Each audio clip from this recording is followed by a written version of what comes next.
उद्या दिनांक 18 जानेवारी 2025 रोजी नांदेड जिल्ह्यामध्ये भव्य जन आक्रोश मोर्चाचं आयोजन करण्यात आलं होतं. परंतु मागील 4 दिवसापासूनच्या घडामोडी पाहता मुख्य सूत्रधारास 302 मध्ये समाविष्ट करून घेणं, मुख्य सूत्रधारावर मकोका अंतर्गत कारवाई करणं, मुख्य सूत्रधारावर 120B सारखी कलम लावणं, मुख्य सूत्रधारास मकोका अंतर्गत गुन्हा दाखल केल्याच्या नंतर त्याच्यावर ज्युडिशियल इन्क्वायरी बसवणं, या सगळ्या आमच्या मागण्या होत्या.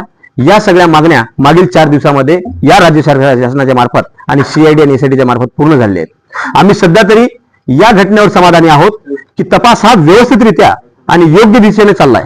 परंतु यदा कदाचित या तपासामध्ये योग्यरित्या आणि कडक तपास करून आरोपीला फाशीपर्यंत जर पोहोचला गेला, आरोपी जर फाशीपर्यंत पोहोचला नाही, तर पुन्हा एकदा जन आक्रोश करण्यासाठी हाच सकल मराठा समाज बांधव रस्त्यावर उतरल्याशिवाय राहणार नाही. सध्या उद्याचा मोर्चा हा तात्पुरता स्थगित करण्यात आला, याचा अर्थ रद्द केला नाही. येणाऱ्या काळामध्ये तो मोर्चा काढला जाऊ शकतो.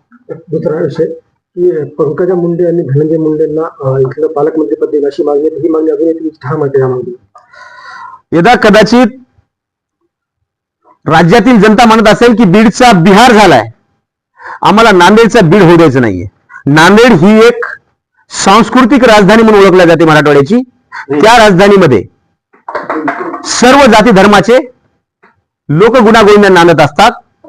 जर बीडची संस्कृती नांदेडला पाडायची असेल तर या राज्य सरकारला विनंती आहे की बीडची संस्कृती नांदेडमध्ये रुजवण्यासाठी रुजू नये म्हणून बीडचा पालकमंत्री हा नांदेडला देऊ नये. जर यदा कदाचित मुंडे बंधू दोघांना विरोध राहील. जर यदा कदाचित मुंडे बंधू नांदेडचं पालकमंत्रीपद बंधू किंवा भगिनी कोणी जरी स्वीकारलं तर इथला गोरगरीब समाज रस्त्यावर उतरून त्यांचा विरोध केल्याशिवाय राहणार नाही. बरं, आता मोर्चा आपण स्थगित केला म्हणजे तुमच्या जवळपास मागण्या मान्य झाल्या आणि तुम्ही याच्यावरती समाधानी आहेत. एक मागणी सातत्याने केली जाते धनंजय मुंडेंच्या राजीनाम्याची, त्याबाबतची काय होईल?